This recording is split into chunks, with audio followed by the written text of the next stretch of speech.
extremely awkward, but it's my hug.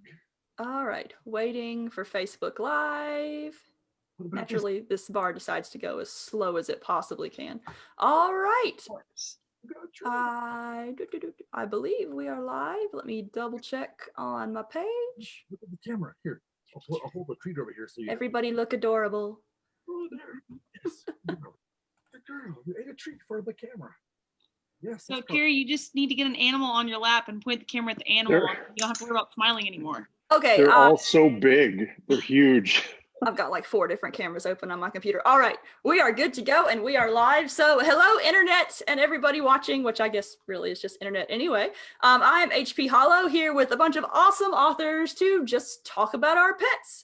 And this is actually a dream panel of mine. I submit it to every convention I go to and it always gets rejected, probably because it has nothing to do with sci-fi or fantasy. But honestly, as a reader, I could listen to people talk about pets all day, and authors especially, because authors are naturally awesome. So I'm going to have everyone go through, introduce who you are, what you wrote, if you got any special promos or any other exciting things going on, and have at it. So I guess, Lydia, you're first on my screen, so you go first. Awesome. Well, I am Lydia Sherrer, and I write a magical adventure urban fantasy series full of snarky humor and a talking cat. I really just write books as an excuse to write a talking cat. So keep it out. That's basically why I write. I actually do have a promotion going on right now. My first book is 99¢ worldwide on all platforms. Everywhere you can find it, it is 99¢. So if you want to check that out, it's Love, Lies, and Hocus Pocus Beginnings. I'll get Heather to put a link in the comments if anyone's interested. Yes, there will be links. Yeah, that's going on. And then I have 2 cats, Luna, who is currently keeping my lap warm, and Gadget, who you can see right up there in the corner. Oh, you can't see my finger. There we go. Right up there in the corner on her cat tree, completely ignoring me because that's the way she is. So that's how cats do. All right, next we have DJ Butler / Dave Butler. You write under like 4 different names. I do write under a couple names. For kids is Dave Butler, mostly. Under DJ Butler for adults, this is my dog, Ani, which is short for Ani Moosh, which is the Ojibwe word that means dog. Let's see, so what do I write? Mostly various kinds of fantasy. We can hold off on that for a minute. Hold on.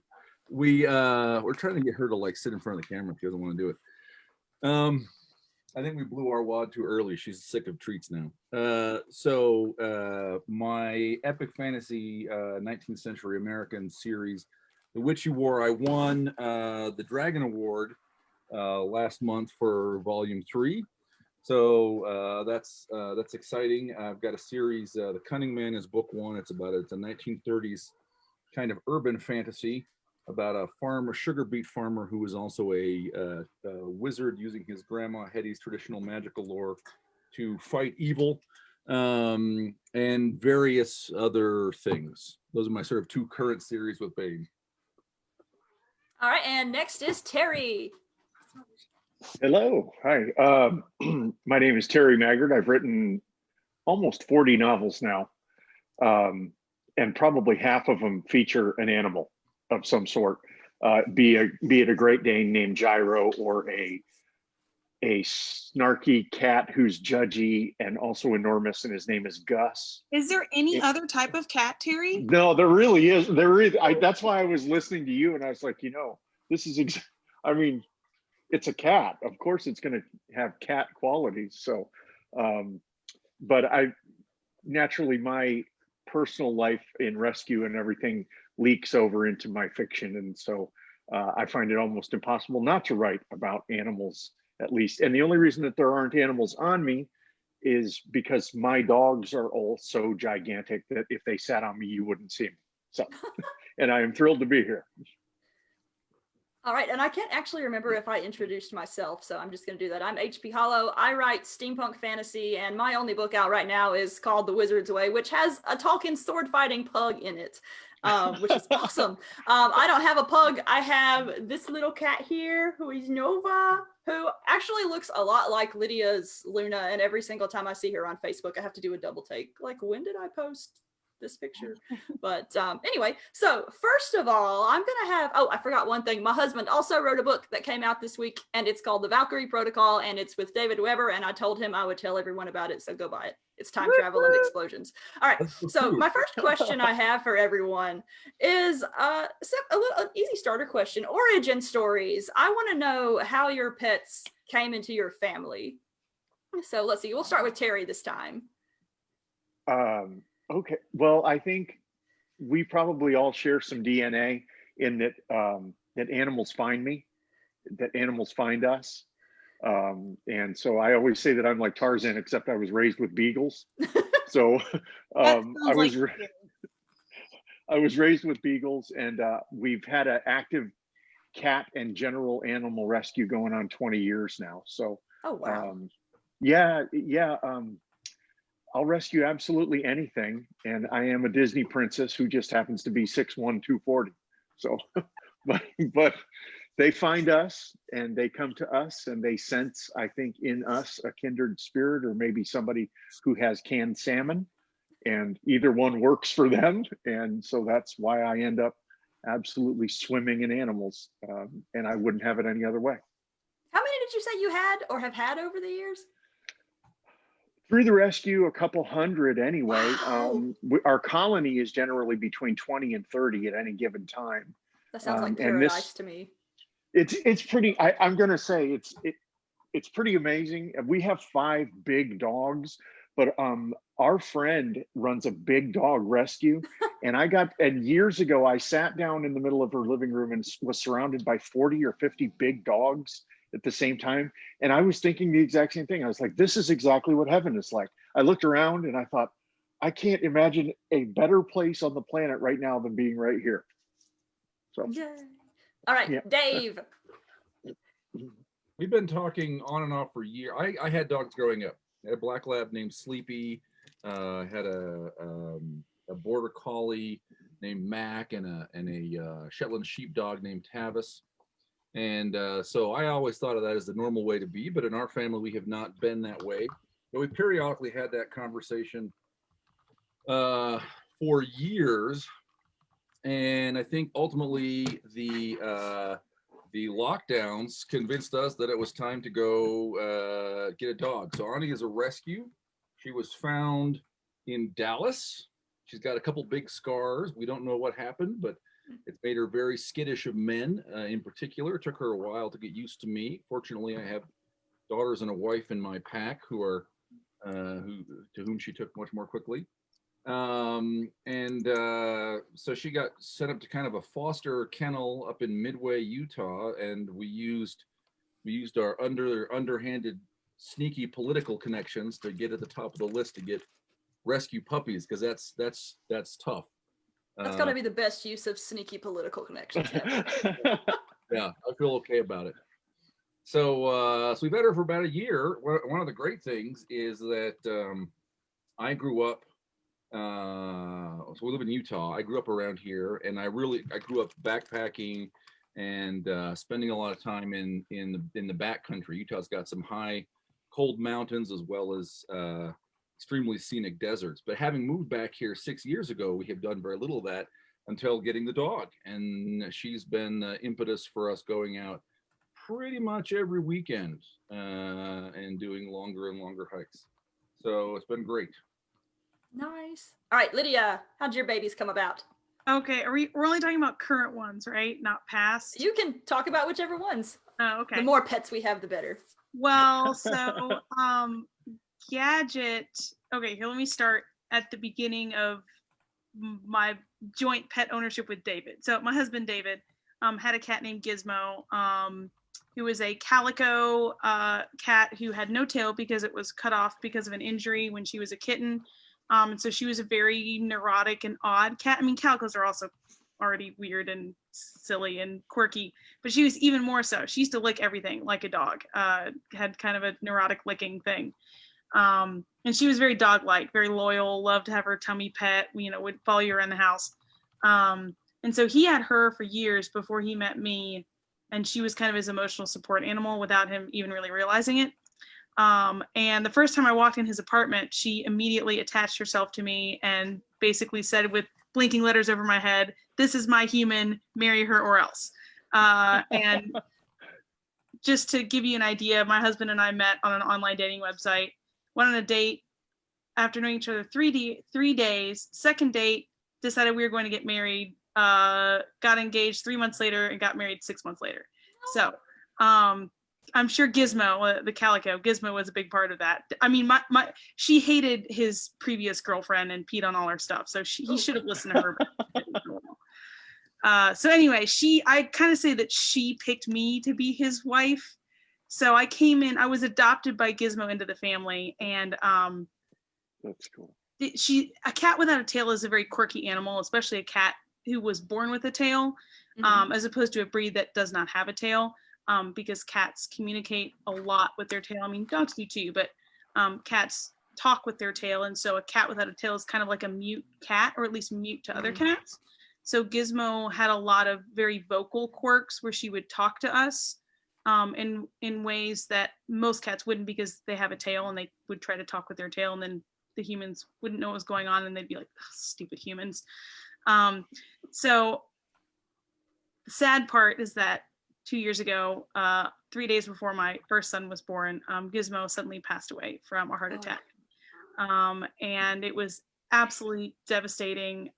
You can imagine me, pregnant, about to pop, and, David's loyal companion of years.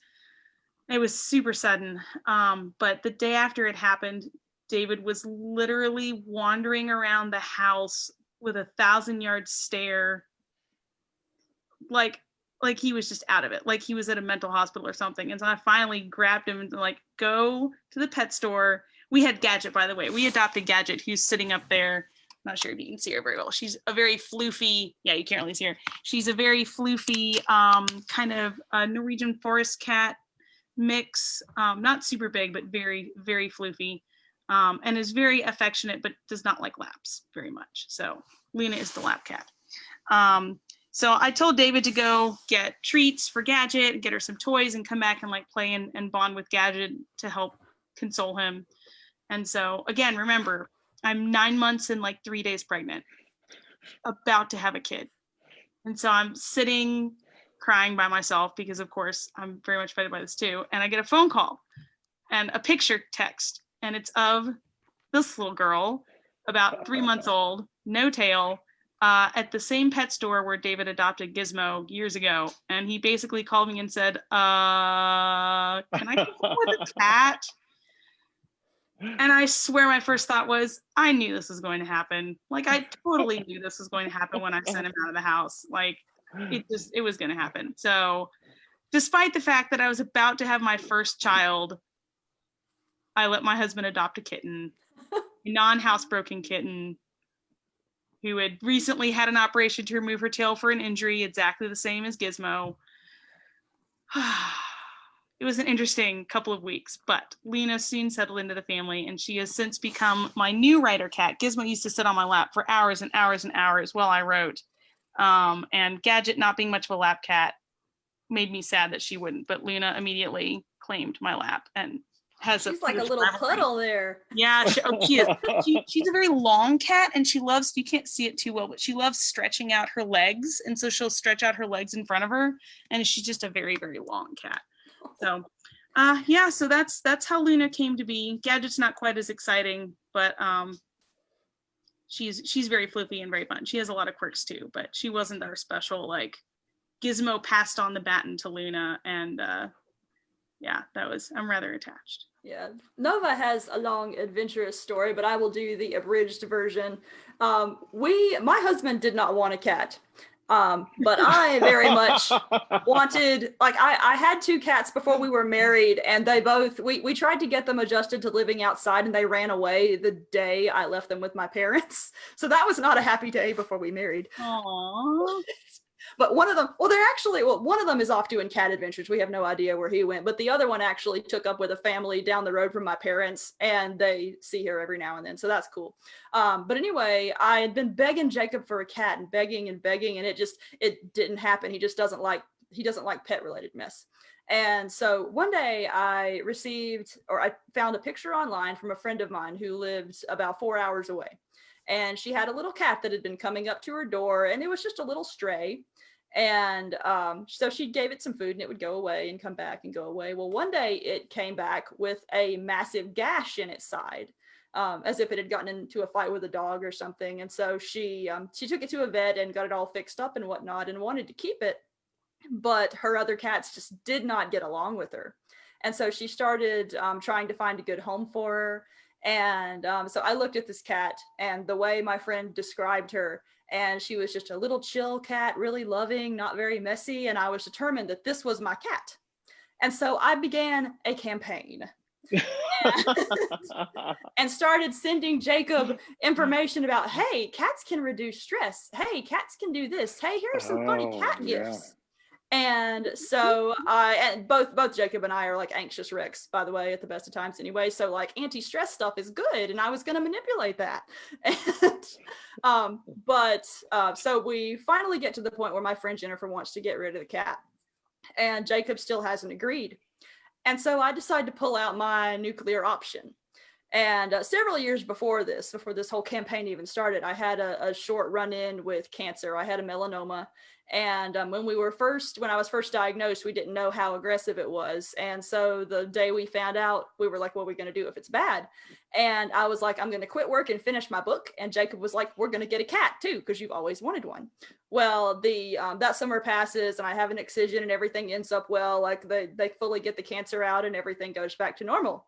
And in the midst of all that drama, the cat stuff kind of goes away. Well, we come to present day, and I put together this really, really saccharine email. Like, I'm so grateful that you were with me through all of this, all of these hard things during this cancer, and just it's like a work of art. And then I get to the end, and it's like, all this said, I'm kind of disappointed that I beat cancer's butt and still don't have a cat. I got the cat that weekend. It was one of my greatest strategies ever. I love it. But yeah, so here's Nova, the fruit of my labors. She's waiting. But yeah, and the funny thing is, like the weekend we got her, she automatically decided she was Jacob's baby. And so he'll sit down on the couch and we have timed her, and within 2 seconds she'll be in his lap. And it's like if only one of us is home, if it's just me, she's like, yeah, you're cool, I'll sit on you. But if Jacob is home, it's like, forget Heather, I'm sitting on Jacob.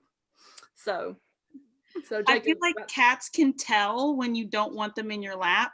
Like there's two kinds of cats. There's the cats that are standoffish if you're standoffish to them and are friendly with you if you're friendly with them. And then there's the cats who stick like a burr to the person who wants them the least because they know like it just gives them evil pleasure to do it, I think. Yeah, Jacob doesn't like animals in general. And we were over at a friend's house one day and they had 4 dogs and he got a work call. And so he was trying to talk to his boss or something. And this was the exact time when all the animals in this house decided they absolutely had to sit on Jacob. And so he's trying to talk to his boss while juggling all these enormous dogs. And I eventually stopped laughing and wrestled them off. But it was great. Wait, how many dogs do you all have? We don't have any dogs. I frequently try to pet neighbor dogs, and that's it. Nova is determined that she is queen of our house. Like if another cat comes into the yard, she just hisses at it. She will not even allow them to intrude on her territory. So speaking of pets, which is what we're doing all the time. What's my next question? Okay. What's the smartest thing your pet has ever done, or one of your pets, or all of your pets? Let's see. Who wants to go first? Let's do Dave first. Well, my dog. So or you can do the dumbest thing. Ani's a pretty smart dog. We have a gate that keeps her from going from the kitchen into the hall.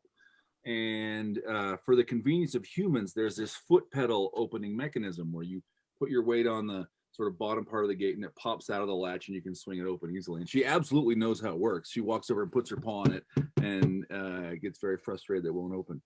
But my dog Mac, when I was a kid, could climb trees. We had a dog run for him.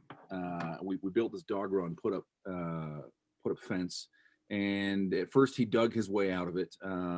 And so then we laid down bricks around the dog run so he couldn't do that.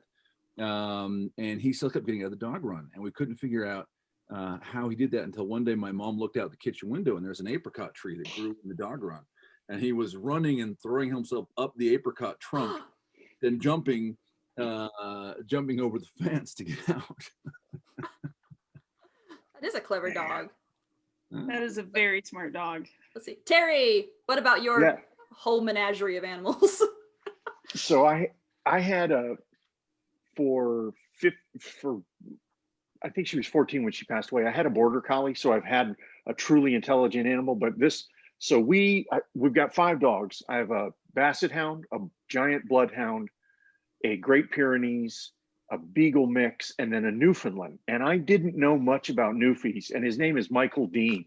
So we have a Roman tub, and Michael wanted me to let him out, and I was like, no, man, I'm doing something. I don't want to let you out right now, just so you can come right back in.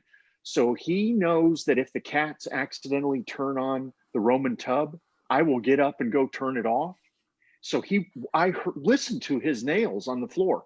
He walked into the bathroom, he used his nose, turned the Roman tub on so that the water's running, and then stood there and waited. And I got up and I went to go turn off the tub, turned it off, and he was like, oh, hey man, as long as you're up, by the way, why don't you open that door? So I completely got hustled by this Newfie, and now he knows that he can sort of a command performance. He can make me get up whenever he wants if I'm not going to let him out. All right, Lydia, your turn. What's the smartest thing your cats have ever done? So I wouldn't say that Luna and Gadget are not smart, but they are not quite as quirky as Gizmo was. So I'm going to tell you a Gizmo story.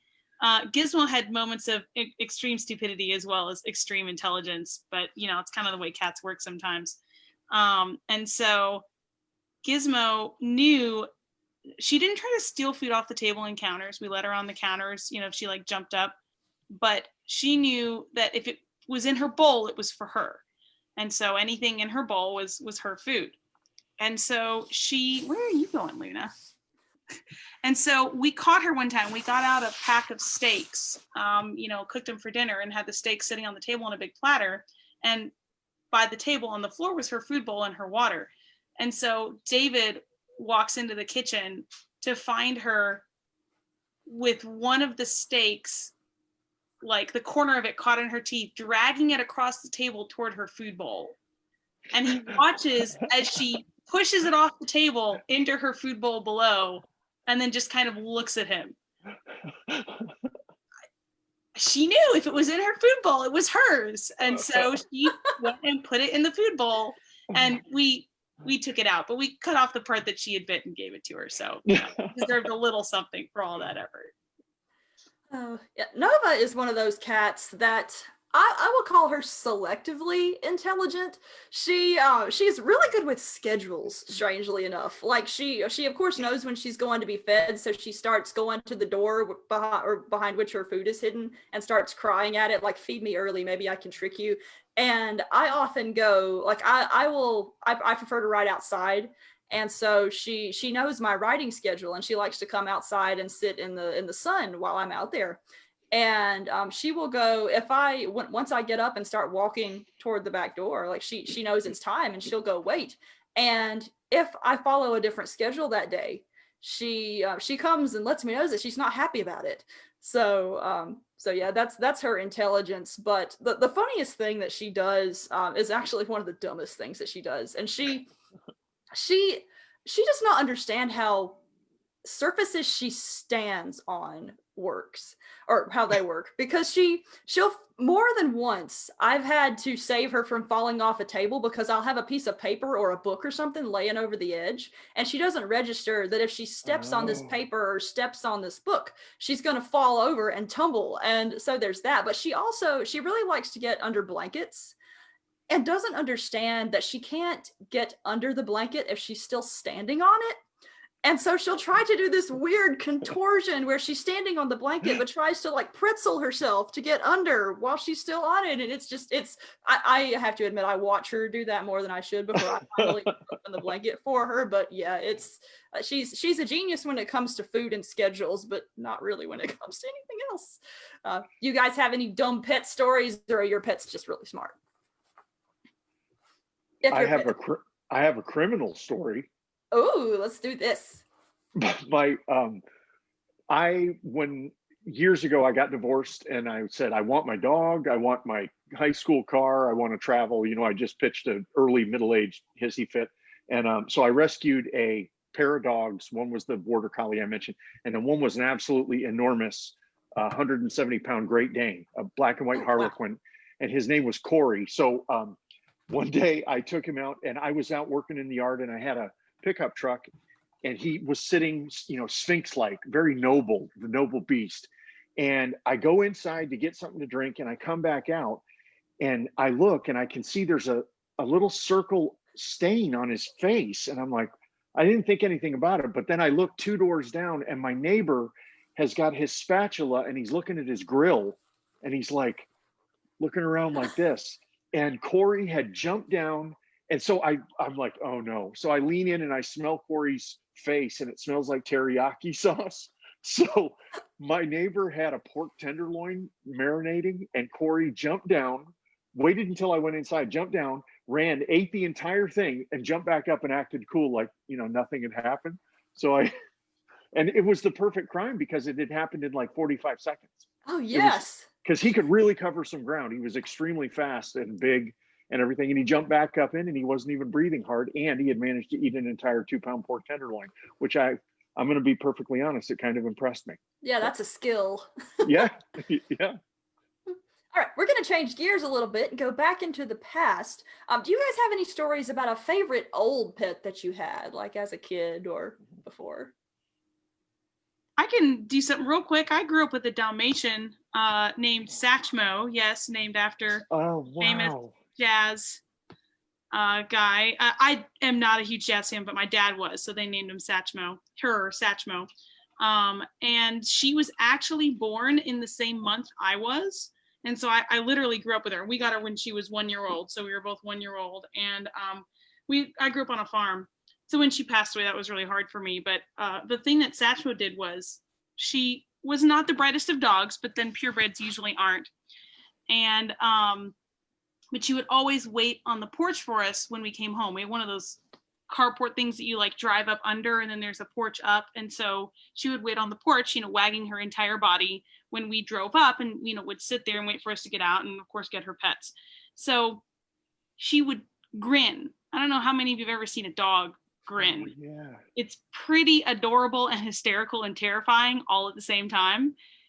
Like, if you know what's going on, you know they're grinning like their little doggy hearts out. But if you don't know what's going on, you're like, that dog's about to eat me alive. And so that was her thing. We never had another dog that grinned. It was just Satchmo. And every single time we came home, she'd be on the porch, you know, wagging her entire body with this huge grin showing all her teeth, just waiting for her doggy pets. So I miss Satchmo. We had a dog when I was a kid. His name was Wishbone, after the PBS character. He looked nothing like a Jack Russell Terrier. I don't even know what kind of dog he was. But he was my first pet, which my parents mainly got to teach me some responsibility after I begged them for a pet. But the funniest thing I remember about this dog is that he was best friends with any cat that came in our yard. And eventually we ended up adopting some cats just because they stayed in our yard so much. It was like, why not? But one day this dog, my dad noticed him jumping up at a hawk. And it's like, this dog is like, he's itty bitty. I think he hung out with cats because they were often bigger than he was. And so he's just trying to jump and for no reason, just go for this hawk. And we looked a little closer and saw that the hawk was actually coming down for one of the cats. And every time it would swoop down to try to catch the cat, Wishbone would just jump and ferociously defend it. And eventually we ran out there and shooed the hawk off. But it was just so much courage in such a tiny little creature. It's great. I need to write a book about him. But yeah, who's next? Old pet stories. So our dog Mac was a border collie. This is a dog that could climb trees. Mm-hmm. And we had him for a few months, so he was still a puppy. And one of my aunts, or a couple of my aunts, came over to visit. I have on my mother's side, especially, a pretty large a group of cousins, and these were cousins a few years younger than me, so they were toddlers. And we got Mac from when he was very young, right? So he had spent very little time with other dogs, and put half a dozen toddlers out in the sort of quarter-acre yard in front of the house. And Mac came running out and promptly herded them into a circle and got them all in a little knot, and then sat down and waited. And after they had a while, he got up and kind of moved them across the yard, and then sat down and watched and waited, and then got up and circled them again and moved them across the yard. And I watched him herd those kids for like 2 hours. I feel like we're missing an old pet story. Has everyone gone? Or are we good? I can move on to the next question. Going once. I have 100, so go ahead. Okay. All right. Yeah. Have any of your pets appeared in any of your books? Or do you plan on writing them into books? Let's see who's going to go first. Yeah. Let's see. Terry, you go first. Yeah, I put a Great Dane in my first series. My first book that I wrote, and it was a series of I think it was a 6-book series, and there was the Great Dane in it. And what was that series? You've written so many, they all blend together. it was called The Fearless. It was dark urban fantasy that I've rewritten since. I mean, when you're a newbie writer and you're like, I'm going to make it overcomplicated, and I had, it's this labyrinthine plot and everything, and there's a lot of things to like, but the best part is that there was a Great Dane in it. And something I noticed was my voice actor, Rebecca Cook. I was able to work with the amazing Rebecca Cook, and every time she would talk about Gyro reading the manuscript, I could hear the smile in her voice, which was so cool because she knew how much I loved I've had 2 Great Danes, Corey, who passed away from a heart attack at the age of 5, and then Bernadette, who weighed over 200 pounds. And Bernadette was just the biggest animal I've ever seen in my life. But putting a Great Dane in was an obvious choice for me because it was my first books, and they were, they had such a huge impact in my life. Animals in general have a huge impact in my life. Mm-hmm. So it was going to happen one way or another. Yeah. Dave or Lydia, have you ever written any of your pets into your books? Oh yeah. I mean, my entire book series is predicated. Well, yeah, you've got Sir Kipling.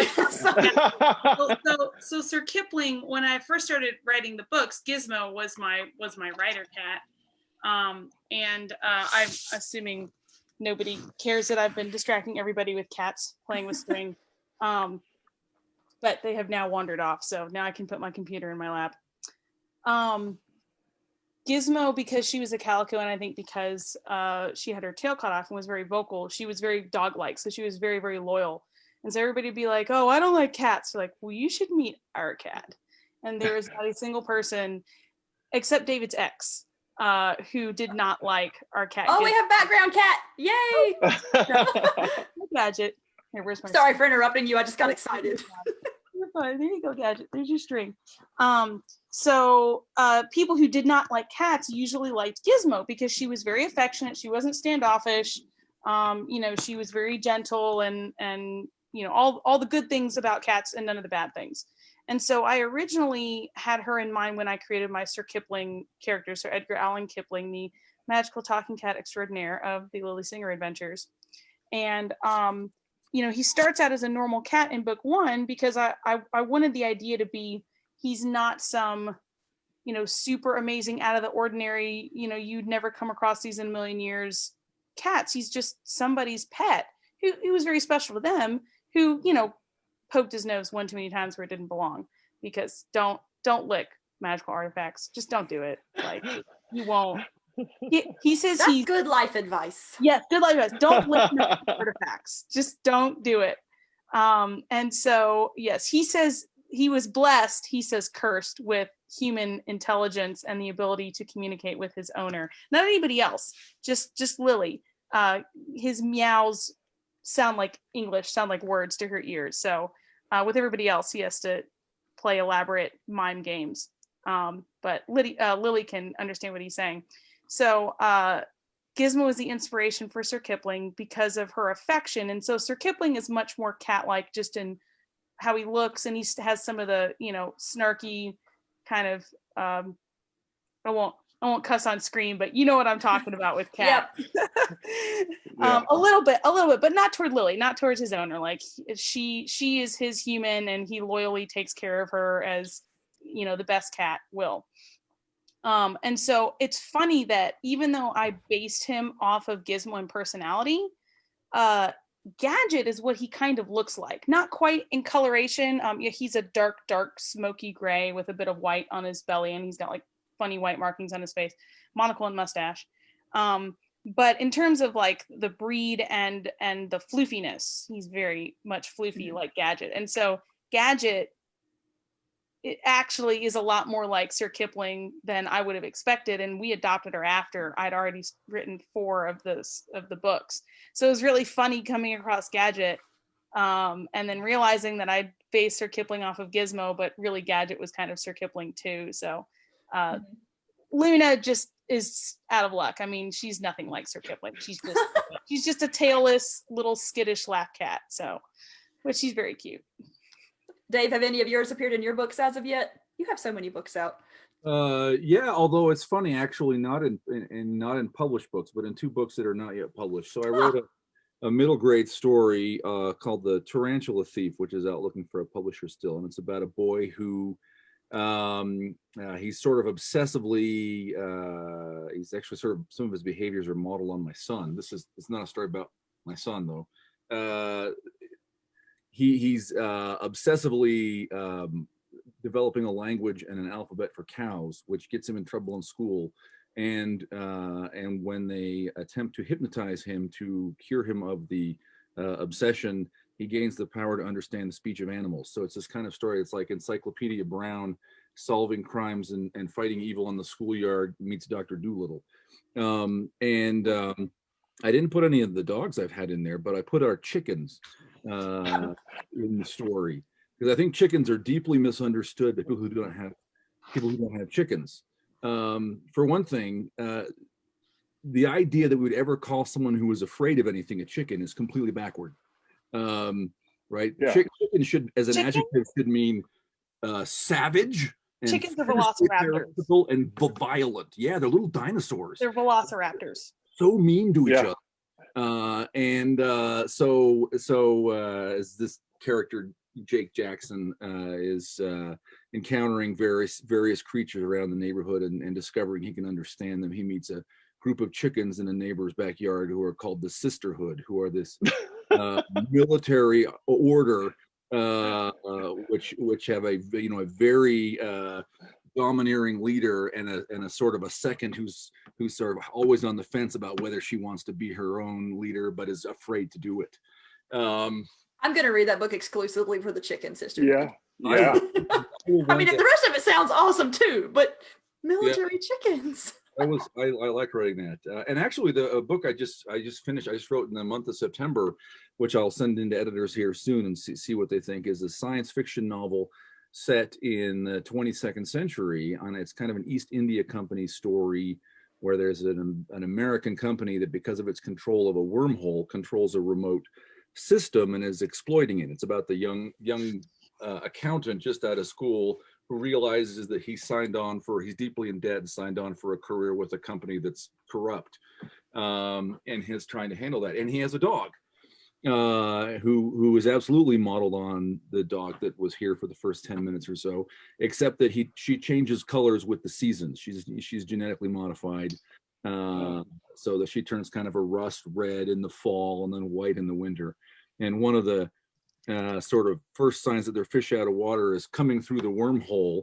Her system has interpreted that as fall, so they land and it's spring, but she's rust red, and by the end of the story, she's in the middle of molting and changing colors. But that's modeled on Anya, a current dog. Nice. We've got a few comments that I'm going to read because I keep forgetting to read them out. So Terry Stephanie Beckwith says hi. Hello, Stephanie. Mark says that he's really enjoying the pet talk on Zoom. And then we have a Lydia who loves all of Lydia's books because she's a librarian, loves cats, and her name is Lydia. So hi, Lydia. Hi, both Lydias. And then Renee says, Dave, this sounds like a great read. Militaristic chickens for the win. As for me, that's the end of the comments, by the way. I don't have any dogs, so I kind of use the Wizard's Way to have dogs vicariously, but with the sword fighting pug. But there's also just an entire civilization of talking dogs that live alongside the humans in the setting. So that was my dream, talking dogs. I love them. Well, But, and there's bears. There's bears too. Oh right? yeah, the talking bears too. I've never wanted a bear pet. I mean, I think bears are awesome, but yeah, there's an entire civilization of talking bears too, and oh my gosh, they're so fun to write. I'm working on the sequel now, and you get to see more of them, and I love them.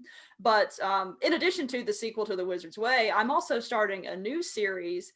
And this one is very different from The Wizard's Way, primarily because it's basically a love letter to all the monster related franchises I've loved from childhood to now. So Pokemon, Digimon, and currently Monster Hunter World, or the Monster Hunter franchise in general. And so it's the structure of the series has a lot of Easter eggs related to those franchises in it. And one of the biggest ones, well, the two main characters are monster hunters. They're actually basically my husbands and my characters in Monster Hunter World. And in the Monster Hunter series, one of the defining elements is that the hunters have palicos, which are these basically little cat companions that help them out. And so naturally, I had to include that in the series as an homage to Monster Hunter. Well, Jacob's palico in the game is Nova. He built Nova into the game so he could play with her. And so I was like, I've got to use this in the book. So Nova is this little companion to his monster hunter who she has this very childish quality, but she's also very manipulative and very fierce because she's helping them take down these enormous monsters. But yeah, so Nova gets to make an appearance, and she's one of the most fun characters I've ever written. I love her. So here's another question for you guys. We got about 20 minutes left, just in case you're wondering. If you could have any creature as a pet, real or fictitious, what would it be?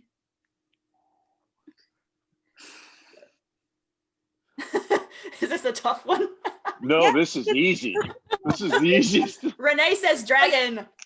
Would all of us like dragons? I mean, I think that's all of us are kind of, we seem like the kind of people who would want pet dragons. Okay, but this is like asking an author what their favorite book is. Like that's that's true. Cruel. It's just cruel. Like don't ask a pet lover to pick one pet. Like all like fictional. It's the fictional thing, one pet fictional that I could have. I mean, oh my gosh, there's so many. I mean, a dragon obviously, but I'd also really like a tree cat. Oh yes. Read any of David Weber's Honorverse. And then I mean just a talking cat. Can I just go with a bunch of talking cats? Have you all ever heard of Patricia Reed's Talking with Dragons series? Oh my gosh, yes. Or is it Dealing with Dragons? Or I know there's like it's something with dragons. Well, it's all the titles are something with dragons. I think Yeah. the first one though is maybe it's Dealing with Dragons is the first one. But anyway, Morgan the witch has a bunch of talking cats. And so actually one of my cats growing up, Murgatroyd, was named after one of Morgan's cats. But yeah, I mean, dragon or two, some cats, a tree cat. Dogs are okay too, just as long as I don't have to like walk them every day. So what How about you, Dave? No, dragons. Look, dragons are the great symbol of greed in the universe. You can't have a dragon for a pet. That's crazy. Dragons hoard things they cannot use, including gold and virgins. All they want to do is deny you anything. That's a terrible choice for a pet. I would have a wombat. Yep. They are really cute. And I think they can be really prickly if you're not. They're quite aggressive. Yes. Yep. So, but I also think that they can be very loving to people that they identify with, which I think is a good combination. That's like a good watchdog. And this is the best thing. They have cubic poop, right? This is the great magical trait of animals on Earth. Is only poop shaped like a square. I'd have a wombat.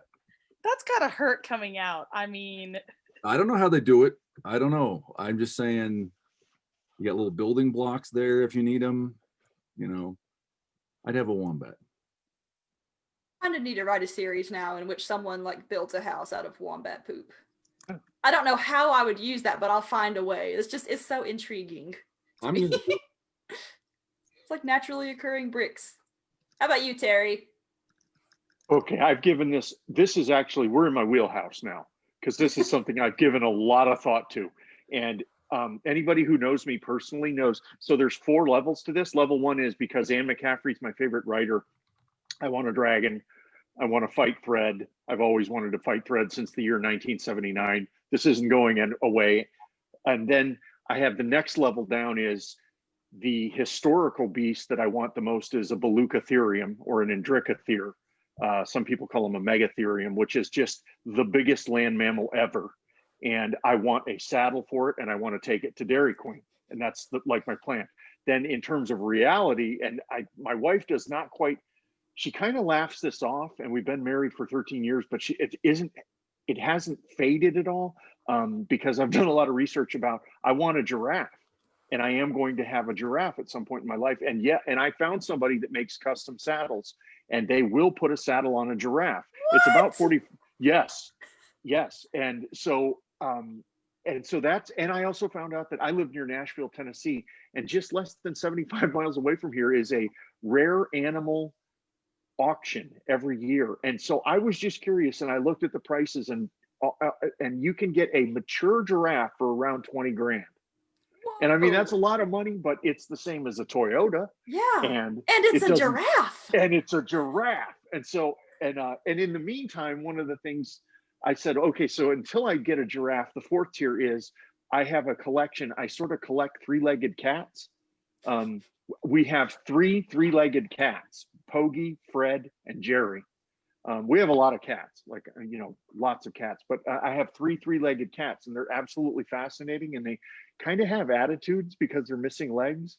So that's my tiers. That's my 4 tiers, beginning with a giant bronze dragon, and then all the way down to my 3-legged cats. And there you go with 42 years of my personal history. So Belugatherium kind of looks like a giraffe, right? Isn't that like yes, they're genetically similar in that it's a rhino giraffe hybrid that is just huge. And so actually Piers Anthony wrote a book called Baluk. That is about a boy who finds in his neighborhood a Belugatherium. And I read that 30 some odd years ago, and I was like, finally somebody understands. That's funny.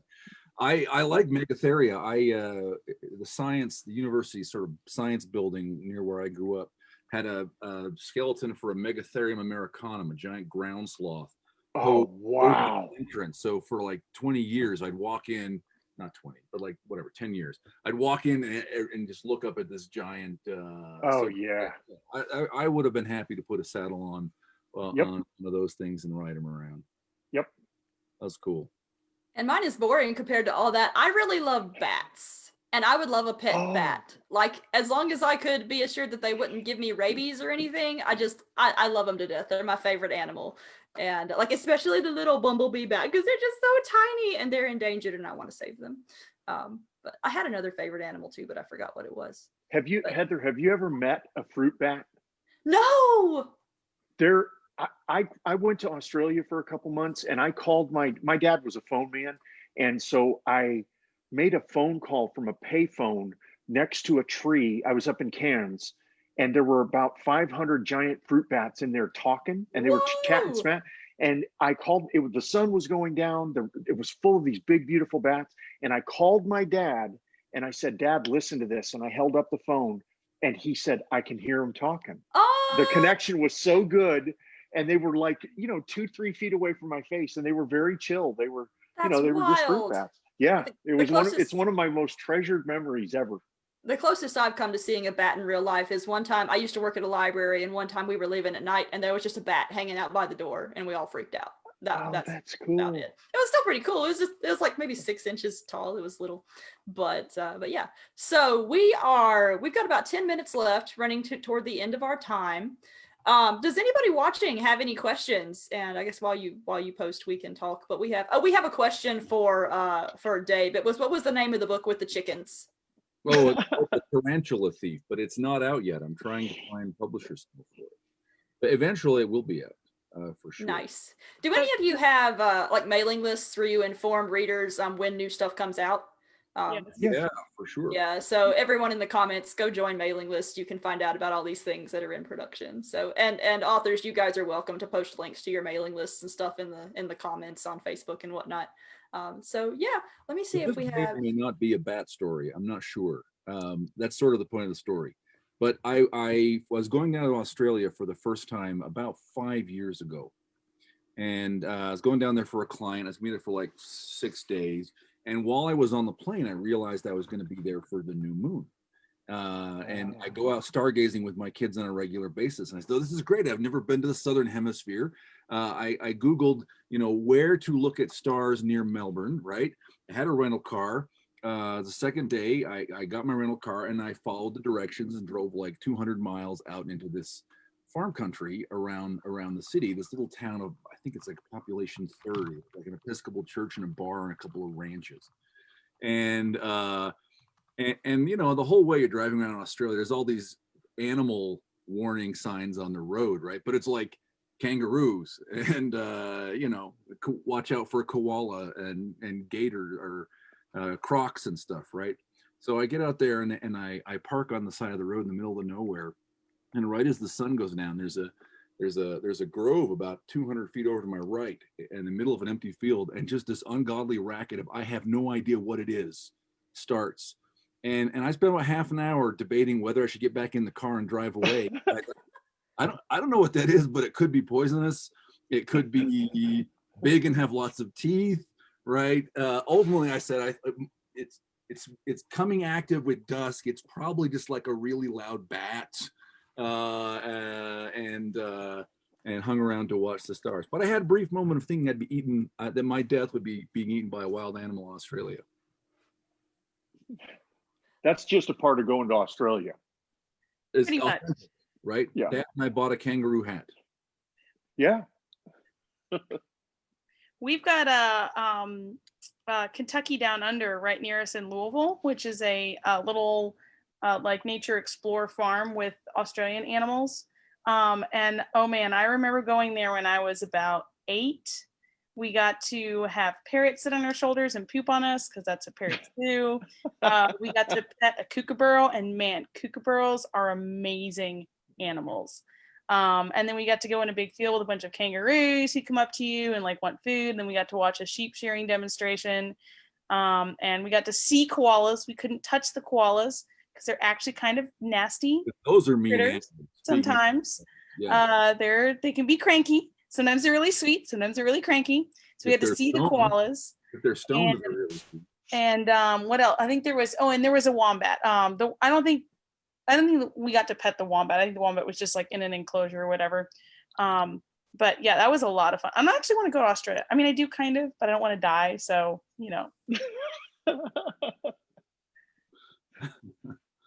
Yep. So I think we lost Heather. We did. Possibly I don't know. I don't see her. Her picture's gone. Is she gone for you all? Yes. Okay. I don't see her. I just see you. Yeah. She might have had some technical difficulties. But we've got about 7 minutes left. And so there's a question for you, Lydia. When is book 7 coming out? Or oh yeah. Well, your next book. So that's a great question, and I'm not going to answer it because I have a 4-month-old upstairs screaming, and so that kind of encapsulates my life right now. And why I'm answering that question. So I actually have to sign out right at 9 because 4-month-old screaming. My husband's trying to sleep. My babysitter is, pacing around with the baby. But we asked for like dumbest and smartest stories of our pets, but I want to hear like funniest stories, especially you, Terry, because you've got I know about your menagerie. So can you tell us a funny story like that you just died laughing? There was a turkey carcass incident that happened once. Wait, turkey? Carcass incident. Oh, turkey carcass. Uh-oh. Yeah, my dad, we had this beagle. Her name was Judy Corleone Dada.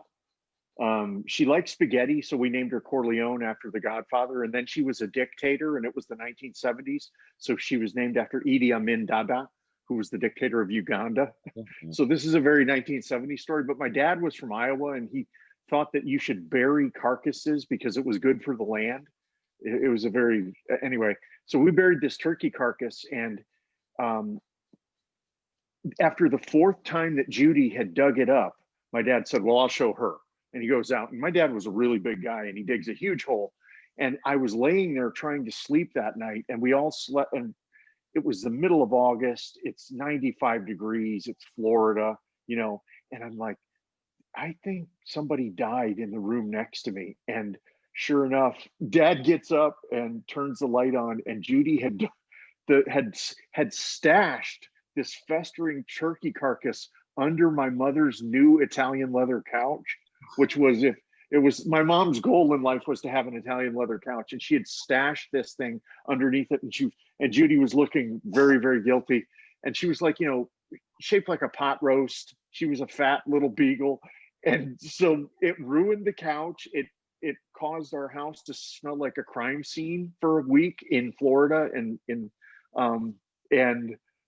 we never, and I never asked my dad after that, why didn't we just do what everybody else did and throw the turkey carcass in the trash as opposed to digging a hole and putting it, you know, like, what was the point? Anyway, so that was 40 years ago, and I still remember the smell. So I think that was, of all the dumb things that are ridiculous things that have happened with my animals, that's probably the one that sticks with me, because it was an obstinate Iowa hog farmer versus a fat beagle with a good nose, and my dad lost. Oh, your poor mother. Your poor mother. Sue Maggert was not happy about her couch. So, yeah. That's All right, what about you? What about you, Dave? Man, I don't know. I don't know that I have a funny story off the top of my head.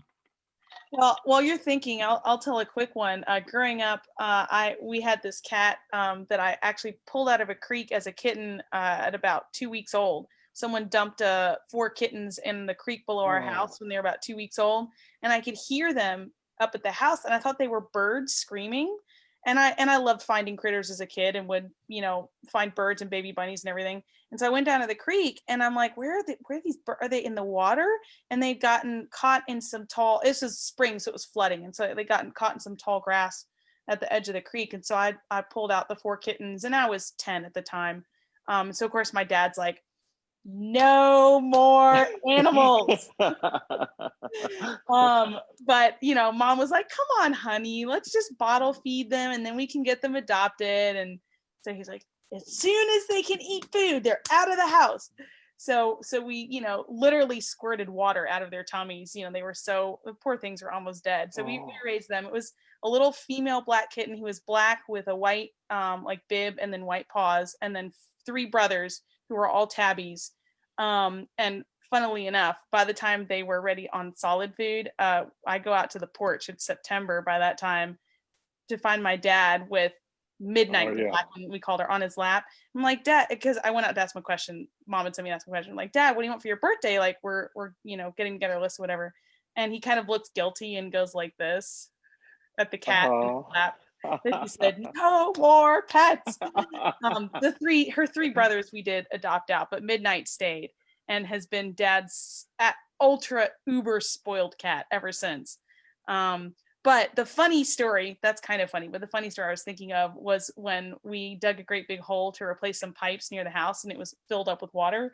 And so one time, because I was a dumb teenager and, you know, that's what we do, took Midnight and you know, was like petting her and like took her to the puddle, and then held her out and dropped her. What would happen?